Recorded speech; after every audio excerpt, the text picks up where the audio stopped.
Welcome to Goone Aniishinaabe by Wabiska, Makwa, Meskwa, Ookii. Makwa odua demawog, wata keha ke, wenda ke. The song of the first ones by White Bear Man, not easily turned back on the day of battle of the Bear Clan from the people of the Sugar Maple in the land of the Wendat. Long, long ago, in the before time, there was only the great void Abtadibakag, in which lived the two eternals, Grandfather Night and Grandmother Light, or as they are respectively called by the Ojibwe, Mishomas Naksig, which means Grandfather Night, and Nokomas Waban, which means Grandmother Light. Grandfather Night is a being of immense power and great magic, and Grandmother Light also has her charms and great skill. Yet Grandmother demonstrates her power through creation, whereas Grandfather shows his power through destruction. One evening in the Great Void, Grandmother Light said to Grandfather Night, "Why do you destroy all that I create?" Grandfather replied, "That is what I do. If it displeases you, you can go elsewhere." With a resonance of consternation, Grandmother inquired of Grandfather yet again, "Do you not have any desire within you to see something new? For all around us is darkness, there is no joy to be found, and the boredom and loneliness is becoming insufferable." Grandfather replied, "That is the way it is, always has been, and so it should always be." Well, Grandmother was none too pleased with Grandfather's reply, so she slipped away into the void for a long, long time, beyond Grandfather's vision. After many giga-years of complacent destruction, Grandfather was pondering his destructive prowess one afternoon as he plodded through the great void of Abadibakag, and he heard Grandmother's voice in the darkness as she had been calling out to him for quite some time. Unbeknownst to Grandfather, Grandmother had been weaving a spell of incredible enchantment and desire, and had prepared a great feast for Grandfather. When Grandfather saw the prepared feast, he was uncharacteristically delighted. After the feast, Grandmother brought to him a great peace pipe and said, "Let peace and harmony be between us." And Grandfather smoked a great smoke through the peace pipe, and his heart was lifted, and a great desire stirred within him. It was then that Grandmother unveiled herself to Grandfather, so that Grandfather could see her in all her beauty and majesty, and a great desire was born in his heart. And Grandmother asked Grandfather again, "Why do you destroy all that I create?" Grandfather replied, "It is my nature." Then Grandmother inquired of Grandfather again, "If you help me create, will you destroy that which we create?" Grandfather replied, "I do not create, but destroy. That is my lot."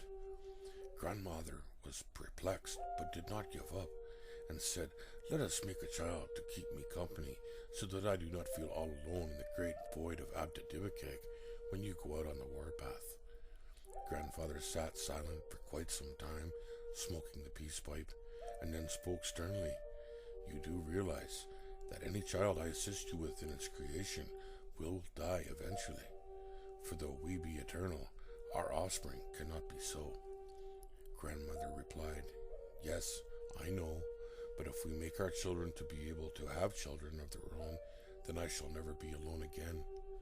So there, in the before time of Abtadibakag, long, long ago, Grandfather Night and Grandmother Light started to sing a great song, the greatest song that has ever been made in all eternity, the song of Wedikewin, the song of union, the song of creation. Grandfather and Grandmother both continued singing, and they were as happy as they had ever been in all eternity.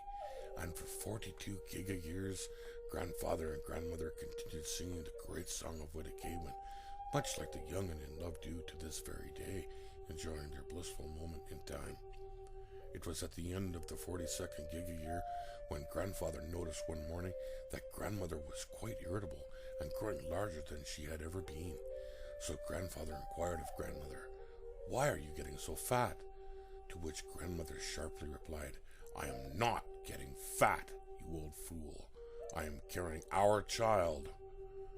Now Grandfather was very perplexed at Grandmother's uncharacteristic rudeness, but paid little heed, until grandmother gave such a shriek and a howl that grandfather quivered in his respite as never before, and from the womb of grandmother light came forth their child of the song of love into being, Ishpiming, she who is also called the universe, and the Dreamtime was born. The Dreamtime of Ishpiming is very important, for within Ishpiming all the thoughts and dreams of grandfather night and grandmother light are heard, seen, and felt. Every action of Ishpiming and all that she creates are mere reflections of the nature of the two eternals sung into being. This is done through their timeless duet of prose that man calls natural law. In truth, it is the unbreakable laws of grandfather night and grandmother light that rule all things, and its formal poetic description is thus: for every action there shall be reaction, for every glory there is also pain, for every up there is a down, for every proudness there shall be shame, for every backwards there is a forwards, for every freedom there shall be chains, for every right hand there is a left, for every love there shall be disdain, for every life there is also death, and for every gladness a sorrowful refrain, for every light there shall be dark, for every closed door an entry gained. So is the law of Mashoma Snakshik and Nokomis Waban who in harmony reign. The two eternals looked down upon their creation and were well pleased with her. She was stunning and beautiful and marvelous, a wonder to behold and then some. Grandfather Night wanted to call her Ishpi, yet Grandmother Light wanted to call her Ming. In the end, they amalgamated the two names and dubbed her Ishpiming.